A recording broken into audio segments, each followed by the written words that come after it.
প্রিয় দর্শক, আসসালামু আলাইকুম। সবাইকে স্বাগত জানাচ্ছি। একটা কথা আছে যে পরের জন্য গর্ত খুঁড়লে সেই গর্তে নিজেকেই পড়তে হয়। দাদারা আমাদের দেশকে 4 দিনে দখল করে নিবে, সেই পরিকল্পনা। কি হাক ডাক তাদের! এখন তাদের মণিপুর হাতছাড়া হয়ে যাচ্ছে। মণিপুর সম্পর্কে সর্বশেষ আপডেট হচ্ছে আমেরিকা এখানে কলকাঠি নাড়ছে।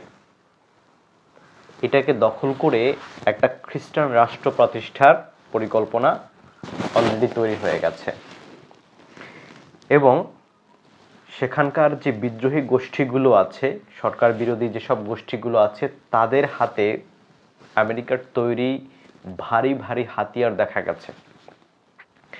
এখন বলা হচ্ছে যে এই হাতিয়ারগুলো তাদের হাতে এসেছে মিয়ানমার হয়ে, এবং মিয়ানমার থেকেও বেশ অনেক লোকজন যারা এই সরকার বিরোধীদের সমর্থন জানিয়েছে এবং তাদের পক্ষে হয়ে লড়ার জন্য সেখানে এসেছে।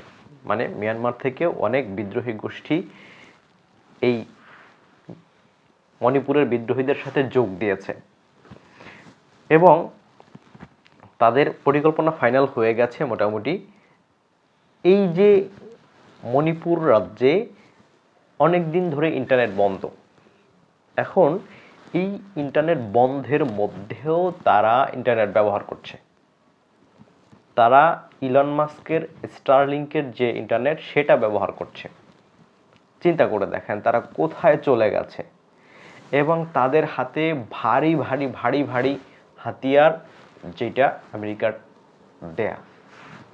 চিন্তা করেন তাদের হাতে এসব জিনিস এখন এসে পৌঁছে গেছে এবং এটা মোটামুটি ফাইনাল হয়ে গেছে যে তারা এই জায়গা দখল করবে। এবং এটাকে মণিপুরের যে মুখ্যমন্ত্রী, সে কয়েকদিন আগেই স্বাধীনতার ঘোষণা দিয়েছিল।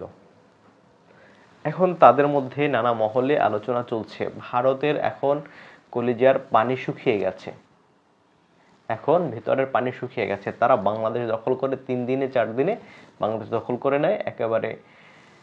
সব কিছু তাদের, চট্টগ্রাম তাদের, ফেনী তাদের, ওদিকে পঞ্চগড় তাদের, সব কিছু তাদের নিয়ে যায় তারা। এদিকে তাদের মণিপুর 7 সিস্টার গন হয়ে যাচ্ছে।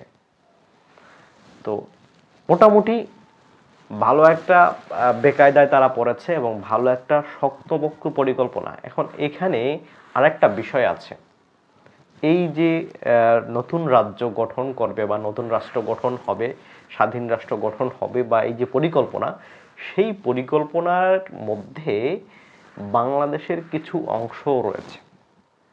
এইরকম শোনা যাচ্ছে যে বাংলাদেশের কিছু অংশ, হয়তো পাহাড়ি অঞ্চলের কিছু অংশ তারা চিন্তা করছে, মানে তাদের যে দেশের যে ম্যাপ হবে বা তারা যে যেটুকু ভূখণ্ড তারা দখল করবে, সেইটার মধ্যে এই বাংলাদেশের কিছু অংশ আছে। যাই হোক, এখন কিছু অংশ আছে কি না নাই সেটা অন্য কথা, সেটা হবে কি হবে না সেটাও পরে দেখা যাবে। কিন্তু বিষয় হচ্ছে যে তারা আমাদেরকে নিয়ে হাসতামশা করেছে, তারা আমাদেরকে নিয়ে যে পরিকল্পনা করেছিল, এখন তাদের দেশের অবস্থা হচ্ছে এইরকম। তাদের দেশের ভূখণ্ড বেহাত হয়ে যাচ্ছে এবং শক্তপোক্ত পরিকল্পনা। এটা কোনো হাসি ঠাট্টার বিষয় না, একটা শক্তপোক্ত পরিকল্পনা এবং সেই পরিকল্পনা মাফিক কাজকর্ম চলছে। ভারী ভারী, আবারও বলছি যে একেবারে ভারী ভারী হাতিয়ার তাদের হাতে এসে পৌঁছেছে এবং তারা বড় রকমের প্রস্তুতি নিচ্ছে।